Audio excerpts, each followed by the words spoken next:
ہماری پی M L N کے ساتھ بات ہوئی ہے. اس کے ساتھ ساتھ میں سمجھتا ہوں کہ ہماری جو جے یو آئی ہو, جی ڈی ہو, فنکشنل گروپ ہو, ان تمام لوگوں کے ساتھ رابطے میں, ایک دوسرے کے ساتھ رابطے میں ہیں. اور ہماری خواہش یہ ہے کہ ایک ایسا مشترکہ موقف اپنایا جائے, ایک ایسا مشترکہ ٹیم سامنے لائی جائے جو اس بات کو میک شیور کر سکے کہ 8 فروری 2024 کو جو الیکشن ہو اس کے بعد ایک ایم کیو ایم اور P M L N oriented حکومت تشکیل پا سکے اس سندھ کے اندر. اور اس کے لیے ہم مشترکہ طور پر آگے بڑھ رہے ہیں. کچھ جسے کہتے ہیں کہ سیٹوں کے حوالے سے بھی ایڈجسٹمنٹ ہوئی ہے. جہاں پر ایم کیو ایم پاکستان چاہتی تھی کہ وہ الیکشن کنٹیسٹ کرے, ہم نے پی ایم ایل این کے سامنے رکھا ہے. اسی طریقے سے جہاں P M L N contest کرنا چاہ رہے تھے انہوں نے ایم کیو ایم کے سامنے رکھا ہے. کچھ چیزوں پہ ہمارا اتفاق ہو گیا ہے اور کچھ چیزوں پہ میرا خیال ہے فیصلہ یہ ہوا ہے کہ ہم اپنے اعلیٰ قیادت کے پاس بھی لے کر جائیں گے تاکہ معاملات کو خوش اسلوبی کے ساتھ اور جسے کہتے ہیں کہ باوقار طریقے سے معاملات کو حل کیا جائے. ہاں, اچھی بات یہ تھی کہ ایم کیو ایم پاکستان نے ہمارے پی ایم ایل این کے ساتھیوں کو اور جو ان کے الائز ان تمام لوگوں کو کہا ہے کہ ایم کیو ایم پاکستان کو جو ووٹ بینک انٹیریئر سندھ میں ہے, میں سمجھتا ہوں 3000 سے لے کر 30,000 تک, ان تمام جگہوں پر ایم کیو ایم پاکستان نے پی ایم ایل این کو آفر کیا کہ آپ اپنے الیکٹیبل کھڑا کریں, آپ اپنے ایم این اے کے سیٹ پہ کھڑا کریں, ایم کیو ایم ان کو سپورٹ کرے گی. ہاں, ہم نے نواب شاہ میں, میر پور خاص میں اور سکر کے صوبائی اسمبلی کی سیٹ پہ یہ اتفاق ہوا ہے کہ M Q M Pakistan election لڑے گی. اور ماضی میں بھی میں سمجھتا ہوں کہ اگر 1988 سے لے کر 2018 کو دیکھتے ہیں تو کئی دفعہ نواب شاہ سے بھی ایم کیو ایم پاکستان صوبائی اسمبلی کی سیٹ جیتی ہے. اگر میر پور خاص دیکھتے ہیں تو میرا خیال ہے کہ 6 یا 7 دفعہ صوبائی اسمبلی کی اور 1 دفعہ قومی اسمبلی کی سیٹ بھی جیتی 1990 میں. اسی طریقے سکر میں بھی 3 سے 4 دفعہ صوبائی اسمبلی کی سیٹ جیتی ہے. تو میرا خیال ہے ایک مشترکہ موقف کے ساتھ آگے بڑھ رہے ہیں ہم, اور انشاءاللہ تعالی آنے والے وقتوں میں سندھ کے عوام کو, پاکستان کے عوام کو خوشخبری ملے گی کہ ایم کیو ایم اور پی ایم ایل جو الائز ہوگا اور جو سیٹ ایڈجسٹمنٹ کی بات کریں, انشاءاللہ تعالی آنے والے وقتوں میں سندھ کا chief minister M Q M اور پی ایم ایل این کا مشترکہ امیدوار ہوگا. جی, بہت شکریہ جی. اعوذ باللہ من الشیطان الرجیم, بسم اللہ الرحمن الرحیم. آج یہ جو مذاکرات ہوئے ہیں یہ کوئی 7واں راؤنڈ تھا جو دونوں جماعتوں کے اندر چلا اور آج چیزوں کو فائنل کر دیا گیا ہے. اور جہاں پر تو ہم سب چیزیں جو ہیں وہ فائنل کر کے اب یہ لیڈرشپ ایم کیو ایم اور leadership P M L N یہ اب اناؤنسمنٹ کریں گے وہ اگلے چند دنوں کے اندر. جو آج ہم اپنی سفارشات جو فائنل اور حتمی سفارشات ہیں باہمی مشاورت سے بڑے اچھے ماحول کے اندر ایک سیٹ ایک چیز کو ڈسکس کر کے اس کے پروز اینڈ کونس دیکھ کے آج ہماری فائنل جو ہیں گزارشات وہ لیڈرشپ تک چلی جائیں گی. اور یہ ہماری ٹاپ لیڈرشپ, کیونکہ یہ ایک ایسا اتحاد ہے جس نے انشاءاللہ تعالی آگے چلنا ہے اور اس نے سندھ کے حالات اور پاکستان کے حالات کو بہتر کرنے کی جو جد و جہد ہے, جس طرح میں نے صبح بھی کہا تھا کہ یہ کثیر الجماعتی اتحاد جو ہے اس کی فارمیشن ہو رہی ہے اور اس کے اندر جو ویژن ہے وہ ایک ہی ہے کہ سندھ کے اندر پچھلے 15 سال سے خاص طور میں کم از کم 22,000 ارب روپیہ ڈیولپمنٹ میں آیا ہے.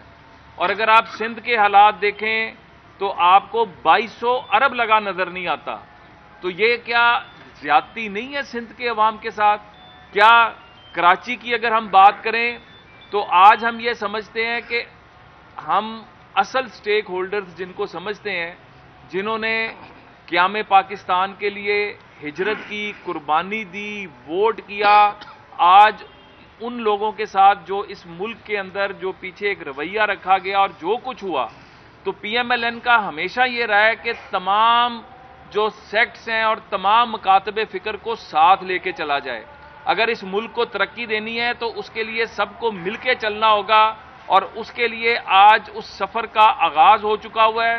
میں اپنی پی ایم ایل این کی ٹیم کا اور ایم کیو ایم کی ٹیم کا انتہائی شکر گزار ہوں کہ انتہائی سلجھے ہوئے طریقے سے, انتہائی دانش مندی کے ساتھ ایک سیٹ کے اوپر جو جس کا حق بنتا تھا اس کے حساب سے جو ہے آج ہم نے اپنی سفارشات فائنل کر لی ہیں اور انشاءاللہ لیڈرشپ کو یہ کل تک چلی جائیں گی اور لیڈرشپ جو ہے وہ اپنے طور پہ آپس میں بیٹھ کے ایک اس کو اناؤنس کر دے گی. فیصلہ ایک ہے, اعلان ایک ہے کہ اب لوٹ مار کی سیاست نہیں چلنے دینی, کرپشن کی سیاست نہیں چلنے دینی, جبر اور زیادتی کی سیاست نہیں چلنے دینی, سندھ کے عوام اور پاکستان کے عوام کا جو حق ہے ان کو وہ حق دلانا ہے، اور ان کے حقوق کے اوپر ڈاکہ مارا گیا تھا اس ڈاکے کو ختم کر کے عوام کو وہ والا پاکستان دلانا ہے جس کے لیے ہمارے بزرگوں نے جدوجہد کی تھی. بہت شکریہ. پاکستان زندہ باد. باری باری باری باری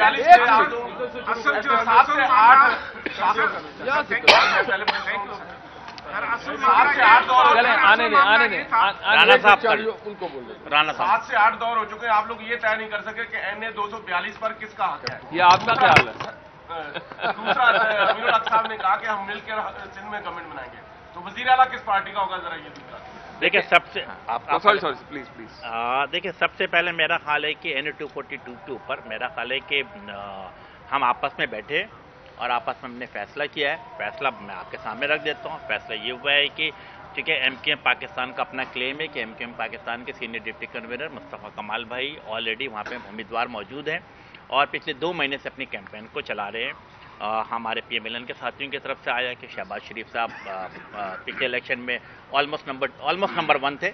ٹھیک ہے، ان کو زور زبردستی سے ہرایا گیا. ہم نے کیا فیصلہ کیا؟ ہم نے فیصلہ باوقار فیصلہ کیا ہے کہ ہماری طرف سے چونکہ یہ چیز ٹھیک ہے مصطفیٰ کمال بھائی کو ہونا چاہیے، ان کی طرف سے تاکہ شہباز شریف کو ہونا چاہیے، تو ہم نے باوقار فیصلہ کیا. ہم اپنے خالد مقبول صدیقی بھائی پہ اور شہباز شریف بھائی پہ چھوڑ دیا ہے کہ آپس میں رابطہ کر کے جو بھی فیصلہ کریں گے ہم تمام سیاسی پارٹیوں کو اس وقت قبول ہوگا. دوسری بات بھی تھی، دوسری بات کی کہ آئندہ وزیر اعلیٰ کون ہوگا. دیکھیں ایم کیو ایم پاکستان اور پی ایم ایل این نے وسیع القلبی کے ساتھ ایک جمہوری طریقہ کار کے عین مطابق میرا خیال ہے کہ آپس میں ڈسکشن کیا ہے. اور یہ بات آپ نے جو پوچھی ہے معروضے کی بنیاد پہ پوچھی ہے. میں سمجھتا ہوں کہ 8 فروری کو ہم الیکشن ہونے دیں. الیکشن ہونے کے بعد جو جمہوری طریقہ کار ہے، جمہوری طریقہ کار کیا ہے کہ جس سیاسی پارٹی کا زیادہ ایم پی ہوگا اس کا حق بنے گا کہ وہ وزیر اعلیٰ لے کر آئے. اچھا یہ بتائیں امین الحق صاحب کہ اور میں سوری اس کے اندر ایک ایڈ کر دوں. دیکھیں ہمارے اس وقت جس طرح میں نے کہا کثیر الجماعتی اتحاد، اس میں جی ڈی اے بھی ہے، فنکشنل بھی ہے، جے یو آئی بھی ہے، اے این پی بھی ہے، نورانی صاحب بھی ہیں، مطلب سب لوگ اور سب ساتھی شامل ہیں. تو یہ بالکل امین الحق بھائی نے صحیح کہا کہ ہم جمہوری رویوں کو فروغ دینے والے لوگ ہیں. اس الیکشن میں جس جماعت کے کینڈیڈیٹ زیادہ جیتیں گے پھر بیٹھ کے بامی مشاورت سے وہ فیصلہ ہو جائے گا. سر ذرا ان کا امین الحق صاحب وہ ایک پنجابی میں کہاوت ہے کہ میں کلی دلدار رہا، ایک ایم کیو ایم اور اتنوں کے ساتھ اطاعت. تو آپ کس کو کیا دیں گے؟ کیونکہ رات کو جی ڈی والے بھی مانگیں گے، پھر جے یو والے بھی آپ سے دیکھ رہے ہیں اور باقی تنظیمیں جو ہے وہ بھی آپ کی طرف متوجہ ہیں. تو ایک ایم کیو ایم کس کو راضی کرے گی؟ چانڈیو صاحب، حقدار کو اس کا حق دیا جائے گا. وہ تو ہے صحیح. آپ دیکھیں ایم کیو ایم پاکستان شہری سندھ کی ایک بڑی سیاسی پارٹی ہے، لیکن بڑی سیاسی پارٹی ہونے کے ساتھ ساتھ وسیع القلبی کا بھی مظاہرہ کرتی ہے. اس شہر میں رہنے والے اور صوبے سندھ میں رہنے والے تمام اکائیوں کو ساتھ لے کر چلنا چاہتی ہے. تمام سیاسی پارٹیوں کے ساتھ ایک گڈ ورکنگ ریلیشن بنانا چاہتی ہے. پی ایم ایل این ہو، ان کے ساتھ ابھی نہیں بلکہ پچھلے 5 سال سے گڈ ورکنگ ریلیشن تھا اور پچھلے 16 مہینے سے میں سمجھتا ہوں good working relation P M L N کے ساتھ رہا ہے. اچھے برے وقتوں میں انہوں نے ایم کیو ایم کے ساتھ کھڑے رہے، ایم کیو ایم کا ساتھ دیا ہے.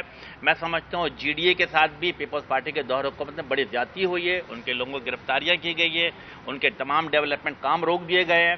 اسی لیے ایم کیو ایم کی خواہش یہ ہے کہ اس شہر میں رہنے والے اور صوبہ سندھ میں رہنے والے وہ تمام سیاسی پارٹیاں جو پاکستان پیپلز پارٹی کے ظلم و ستم کی شکار تھی ان کو ایکوموڈیٹ کر کے آگے بڑھا جائے.